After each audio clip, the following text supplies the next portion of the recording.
Hi, Filmatics. Welcome back. This is part 2 of Geoff Whiting, comedian, stand-up actor, agent, musician, casting director, world-famous phenomenon, recording live all the way from London. And the end of part 1, we were talking about how Geoff was made redundant, and then so he was just faced with what's he going to do. So he started on his quest to be a stand-up, where he worked every night in gigs and pubs working on his comedy, because the first year in Are You Funny, he didn't win, but he was in the semifinals. So the second year, we're going to continue. Geoff, can you tell us about the second year? Yeah, well, as I said, I got to this final at the Edinburgh Festival, which was judged by professional, comedians, the TV comedians from the UK. And as I said, I wasn't placed, but I was then offered paid work. So I became a professional comedian after that final. I mean, they regarded the 9 people that reached the final. I think there were about 400 people that entered originally. So when they got down to the final 9, they seemed to regard all of us as being good enough to become professional comics. So I turned professional around the time of that, after that final. And in fact, one of the first shows I did after that final in 1999, I think it was, I'm pretty sure it was 99, my opening act, my support act was John Oliver, who's done rather better than I have, especially in the States. And John Oliver was a new comedian that had just been signed by Avalon. And we had a similar joke, which is because I hadn't met him before. And what comics do, there was only 2 of us on the bill. It was John doing 20 minutes, then a break, and then me doing 40 minutes. And John said to me, do you mind me checking what you talk about? Because often comedians do this because you don't want to double up on the same subject. So comics will say, do you talk about marriage? Do you talk about smoking? Do you talk about driving? So that they can understand, make sure that they're not going to repeat something you're going to do, or vice versa. And John said to me, do you talk about this? I said, no. Do you talk about smoke? No. Do you talk about driving? I said, yes. He said, what do you talk about? I said, I talk about the driving test. He said, well, so do I. He said, what is it you talk about? I said, well, I talk about the written test, which at the time had been introduced quite recently, which meant you had to not just be able to drive the car around, you had to do a written test about, traffic signs and roads. I said, I do material about the written driving test. He said, well, so do I. And we had one joke that was exactly the same. We'd never met. Oh my exactly God. The same joke about the driving. And so I said to him, look, I said to John, you do it because you've come with a set. And when the comedian is newer, it's hard to remember your set if you were new. And by then I'd done about 500 shows and he was newer than me. So I said, you do it. I'll leave it out on my set. And so he did it and I didn't do it. But that was when I first met John Oliver as a very fresh-faced, young, new comedian, now major TV presenter in the States and comic. But there we are. So, but a lovely guy, John, always got on very well with him. But anyway, as a result of that, I joined a script writing group called Situations Vacant, and Steve Merchant and I sat next to each other in that writing group.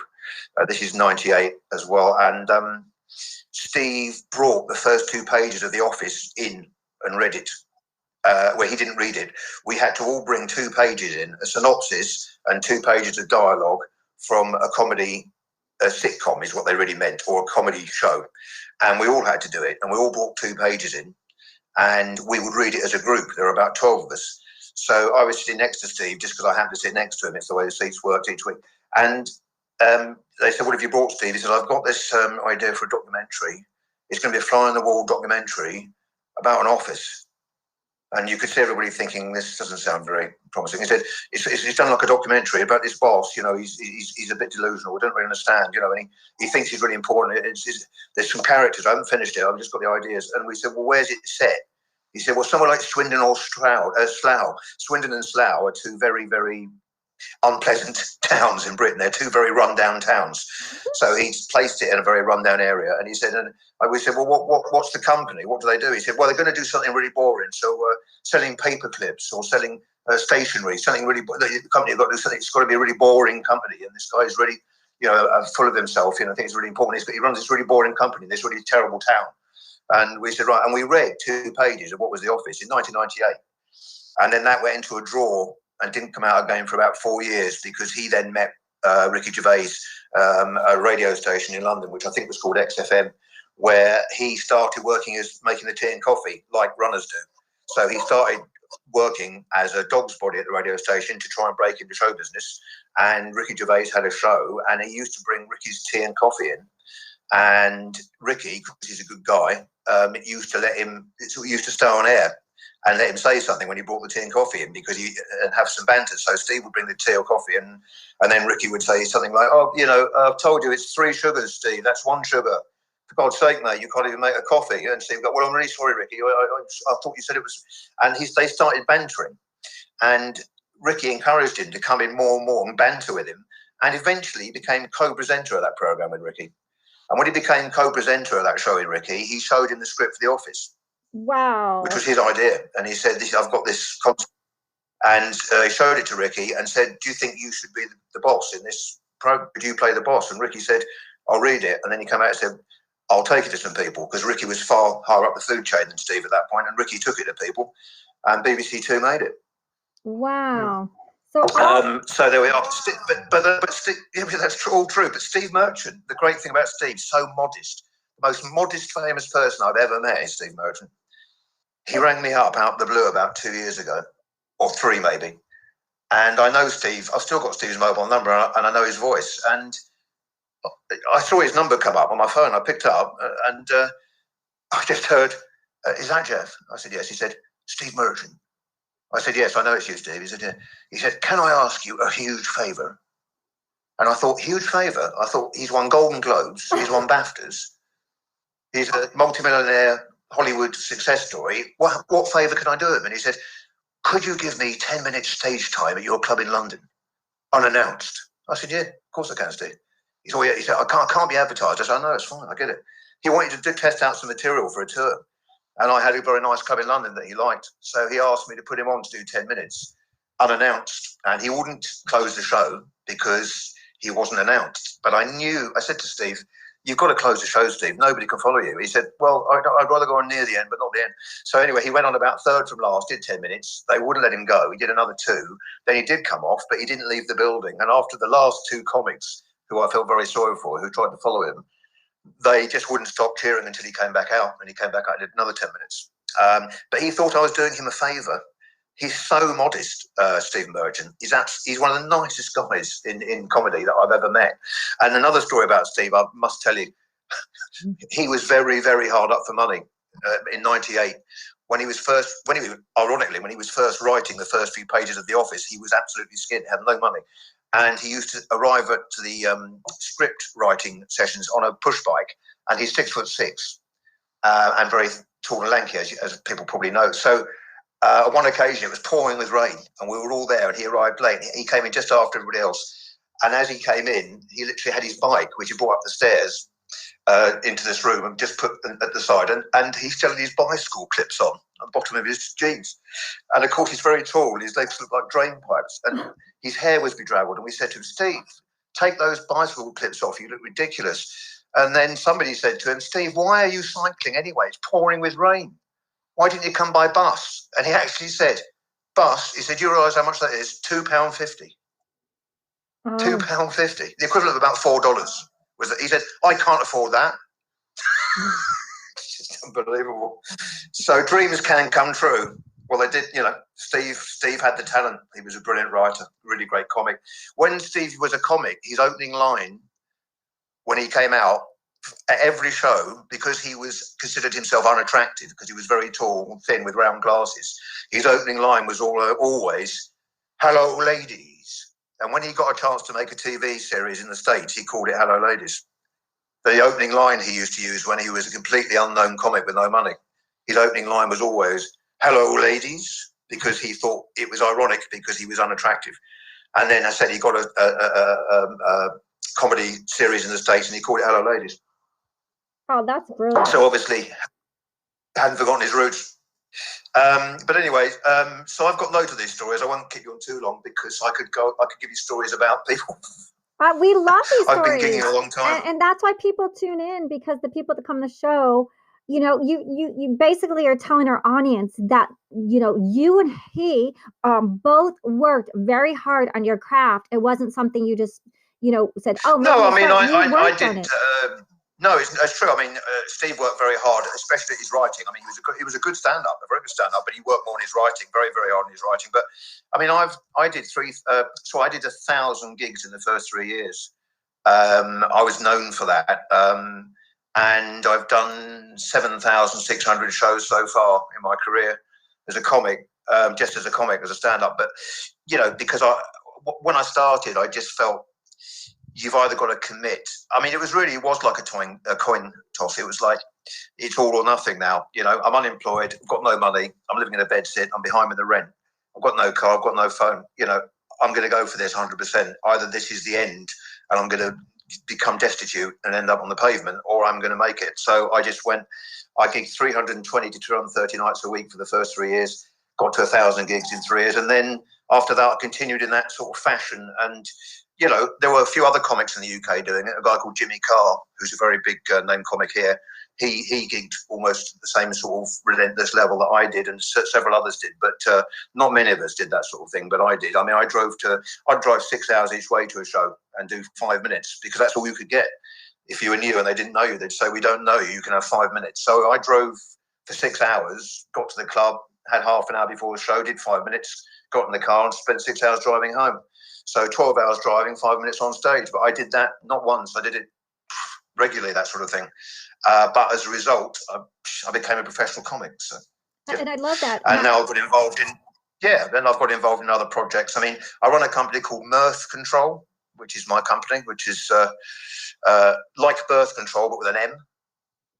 As in mirth, which at the time I thought was hilarious, but that was 23 years ago, so it doesn't strike me as funny anymore. But it's called Mirth Control, and we run an act management. I head it up, and I've got people working for me, and I run an act management company, and we sign what I think are the next up and coming acts. Not all. I mean, some of them are more established, and then we also, my specialism is really breaking unknown acts and trying to get them from being amateurs playing in pubs to TV comics. That's really what I try to do, using my knowledge and experience for other people. So I've got some very exciting new acts at the moment that I'm working with that I think will do very well. A couple of very good Irish comics, Aideen McQueen, who is fantastically good female comic from Ireland, and Kevin O'Connell, who's also a really unusual comic from Ireland. He's looks like a rock star. He sort of looks like he should be fronting a sort of indie rock band, and he's got that sort of body language. He's actually a very, very good comic,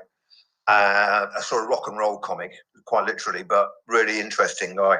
So I won't keep naming them all. I look after about 12, 15 people, but I've got some great people, that I'm looking after, and that I believe will go a long way. So, and it's my job to help them do that. So that's something else I got involved in. So I'm really getting involved in a lot of stuff. Yeah, we got to make that a reality show. The next London comedic comedian or something. We got to really pitch that for a reality show, because I think that'll be fantastic. And I mean, it's strange. As you know, they did a show once in the UK called Comic Idol, but it never took off. Really? Based on the idea of Pop Idol, which was obviously the show that predated the X Factor, was Pop Idol. But they tried one series of something called Comic Idol, and it's odd because I think you've got Last Comic Standing in the USA. Is that right? I think so, yeah. But yours sounds better. I think it's Last Comic Standing. I think a few English comics have done well. I think Jim Tavare, Matt Kirsch, and I think a few of the English guys have been out and done well in that competition. Jeannie Asheray, I think, as well. But we don't have an equivalent talent show for comics. We do not have. So we have Britain's Got Talent. Britain's Got Talent, which I know. I think you have America's Got Talent as well. We have Britain's Got Talent, which will include some comedians, but they're mixed up with singers, dancers, magicians. There's no straight up talent show for comics in the UK on TV. Well, not even on cable TV. Not even on cable TV or Sky or through any medium. There is no stand-up comedy competitive stand-up comedy show on TV in the UK, which is odd because they do it with singers all the time. But just the way it goes. I should start one myself. Yeah. I could certainly run one. Well, hopefully a studio executive will hear it and call us. So Marilyn, I want to get in touch with Geoff, and I was like, I'm yes, the man. let's make the show. I'm the man. Yes. Yeah. There's a comedian from Canada called Tom Stade, very good comic, Canadian comic, who is based in London now, but he's from Canada, Tom Stade, and he's a fantastic comic. I'll tell you, my favourite joke of his, where he probably won't like me telling it because, one, I'll get his accent wrong, and two, he probably thinks it's not his best joke at all, but I love it because it's a joke for the other comics, not really for the audience, which is why I like it myself. And it's usually, don't forget, he's normally performing to a lot of people who've been drinking quite a lot late at night and aren't thinking quite as clearly as normal. And he does a joke where he says, "Hey guys, I found out recently that the Chinese alphabet has got 364 letters. Just think how many numbers they must have." That's a joke for the other comics because the audience aren't thinking as clearly as they should be because they're drinking, and they sit there in silence for about 10, 20 seconds before anybody laughs. It's just a great gag. But Tom Stade, who is a good friend, but I owe a huge debt to, really, he calls me the gatekeeper. And everywhere he goes, and he's a good comic. He does TV and he does acting. And at festivals and places where comics gather, and people meet and talk to me, he said, "Oh, Geoff Whiting, he's the gatekeeper, man, the gatekeeper." And I said, "What do you mean?" "Everybody who makes it goes through Geoff Whiting. You know, he's the gatekeeper, you know. Everybody starts with Geoff because I've got 80 clubs. I run 80 comedy clubs across the UK." Oh, wow. And What's one of your, what are a couple of popular ones? Well, I mean, I run clubs in London. I run a really good club in Covent Garden, which is of course, none of these are running because of COVID, though, at the moment. In a basement room there at a place called Inamo, which is a restaurant upstairs and a really great bar downstairs. And what Tom means by that, what he's saying is that comics, many TV comics that work in the UK and some who work in the States started doing their first show for me. A lot of them did their first paid show for me, their first show at all for me. So there's a lot of people who started in my clubs who have now become famous, and you know they're very nice about it, and they often mention it to me, or you know if we have a phone call, say, you know, it may be 20 years ago, but I appreciate what you did. You gave me a bit of stage time. But these are talented people. I mean, they would have made it anyway. You know, it's not me. All those people would have made it anyway because they were all talented people that would definitely have made it. But what they mean is I happen to be the guy that gave them their first chance on stage or their first paid booking. So they remember that, and Tom knows that. That's why he says, "Oh, I'm not the gatekeeper." It sounds a bit sinister. I always say to Tom, "Well, I don't know if it's quite the right word, Tom." He said, "Hey, the gatekeeper." I said, "Well, it sounds a bit like I'm a sinister character in a sort of black hood, you know." But I'm trying to help people, actually, so I'm genuinely quite nice, really, to work with. But my database of comics is one of the biggest. I think it might be the biggest in the UK because I book for so many rooms and because I've been booking for 22 years. So I have an absolutely huge database. Somebody else called me the Google of comedians. That was another comment someone made, which I'm very flattered by, because if somebody rings me up and says, "Can you find a fireman or firefighter who is also a comic?" Because what happens is I get phoned up by people, commercials, TV commercials. People ring me up and say, "I'm making a TV commercial. I need 6 comedians that are all over 6'6", because it's based around basketball." And I said, "Okay." "Okay, I can give you the names now." And they said, "Now?" I said, "Yeah, I can give you the names now." They said, "Well, aren't you going to look?" I said, "I don't need to look it up. I'm going to tell you now who the 6 comedians are over 6'6". They said, "How do you know that?" I said, "Because I've done 7,500 gigs and worked with every comic. I know who the 6 comedians who are over 6'6", so I can tell you now. Just get a piece of paper, I'll tell you the names." And they go, "Bloody hell." And they say, "I've had a researcher working on this for 2 weeks." I said, "Well, I could have told you 2 weeks ago if you'd rung me." So I get calls like that. And when somebody rang me and said, "Is there a fireman who's a firefighter who's a comedian?" I said, "There are 3, actually. Do you want all the names or just one?" Somebody else rang, "Is there a dentist who's a comedian?" I said, "Yes."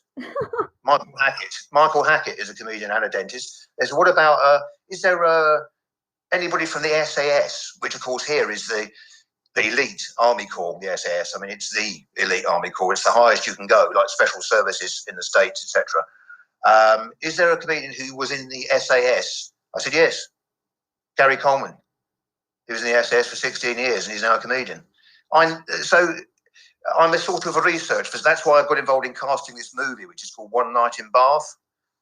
And it's being shot later this year. And it's a romantic comedy set in Bath with a few American actors will be involved and then UK actors. And they wanted comics because it's a romantic comedy. They said we'd like to have comics in a lot of the roles, maybe 5 or 6 roles. So they said to me, would you cast for us? I said, well, I can't necessarily cast every part. They said, that's fine, but would you be one of our casting directors? You're in charge of casting all the comics. I said, yeah, fine. So I got the job of casting director on One Night in Bath, which you can find on IMDb somewhere, because it is there. And I've been casting that because I'm casting comics in acting roles, in effect. And I will appear in that movie myself, but only in a smallish part. The main talent on board is John Cleese.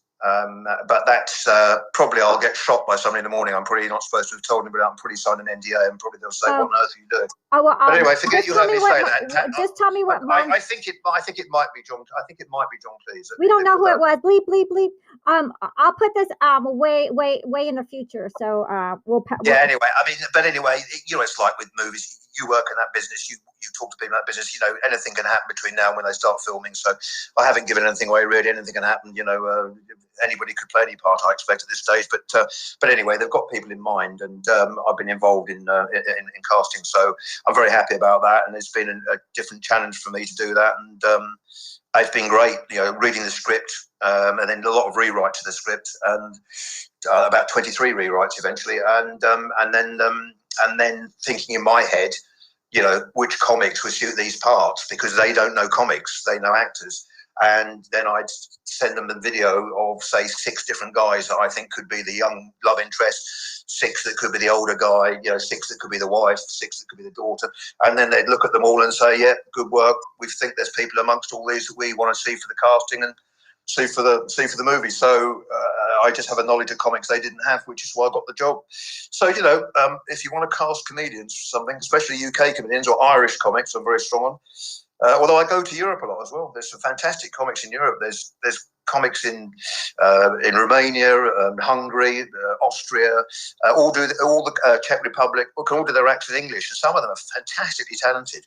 Amazing comics. I mean, I've seen some brilliant comics who are performing in a second language, and just fantastic, incredibly good. There really is a lot of talent in Europe. And in Europe, they look to America. They don't look to the UK. Their influences are Americans. So if you talk to a comic in Prague or in Vienna, who do you like? It's Kevin Hart. It's movies, American comedy movies. They always, because in Europe, and what was Eastern Europe in communist times, they love American culture. So they watch American movies and they watch American comedians. So it's quite funny because you watch a comedian, a Czech comedian speaking in English, and they're using slang from America. Oh my gosh! Which is funny. It's funny for me because I'm English, and so they'll be throwing in lines that are American slang, not English slang. And I think, my God, that's not even their first language, but they're using slang. It's because they've been watching American comics on YouTube and on TV. Well, we love English comedians. We love English comedians, like The Office, yeah.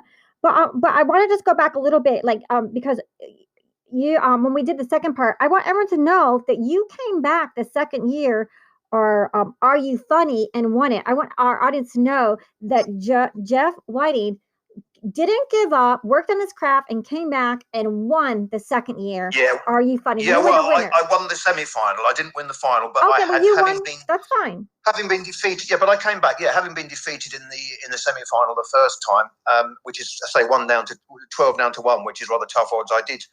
I did go away and work very hard indeed to come back and then win it the following year and then get to the final. And of course, being in that final got me seen, and being in that final made me a professional comic. Yeah, can you give us a stand-up line? Do you have a stand-up line do you have one ready? Can you do one on the improv slide? Oh, do you mean an actual joke? Yeah, do you have any for us? I hate it. That's one thing that every comic hates, is somebody says, "Can you tell us a joke?"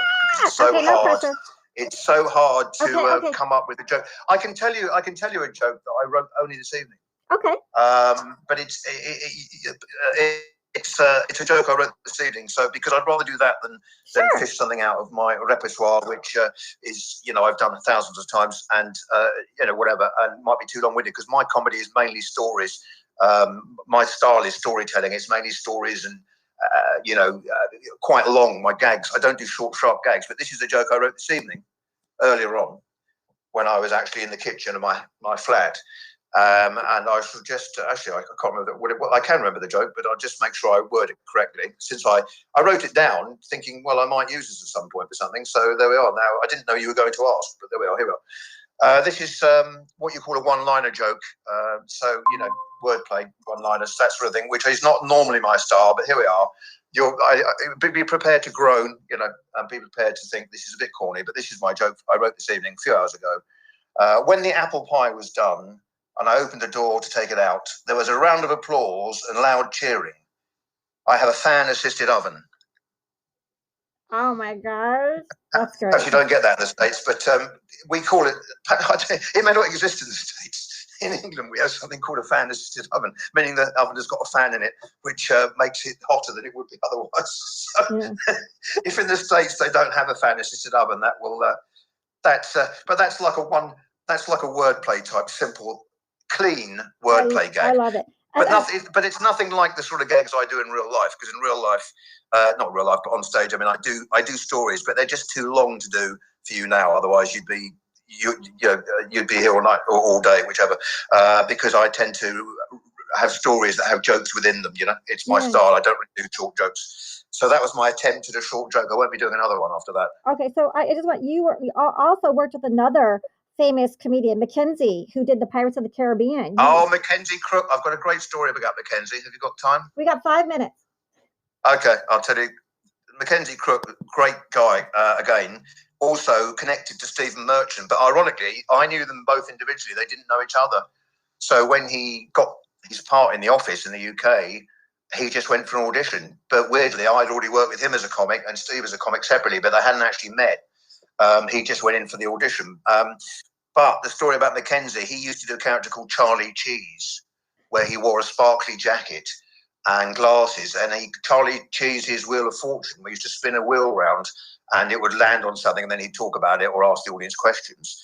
And it wasn't bad. It went well for a while. And then he then decided to change his character to something different. So he became a PE teacher. So he then went out, I think it was something like Mr. Bagshaw.